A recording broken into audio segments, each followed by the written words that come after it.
Прежде чем построить на сцене эту татарскую деревню, создатели спектакля обратились к историкам, например, чтобы узнать, а были ли в 1914 году в домах стол и стулья. Оказалось, что нет. И даже занавески на окнах без традиционных узоров. Они появились позже. Строго с оглядкой на стройки Тинчурина выбирали и актеров. Чтобы совпал даже возраст, пригласили студентов театрального училища, как и героям пьесы, многим по 16 лет.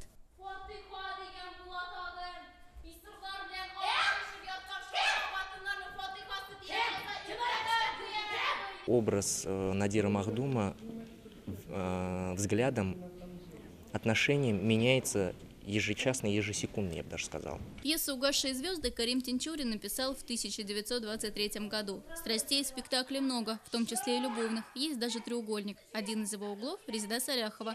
Впервые играет в драме. Походка, пластика, взгляд, даже тембр голоса должен быть другим. И вот этим, наверное, и сложна вот эта роль. Не как у меня, не как у всех девочек, которые играют в спектакле. Режиссер решила не ограничиваться просто трагедией. Спектакль музыкальный. Творчество Салиха Сайдашева оживляют не только актеры, но и студенты Казанской консерватории.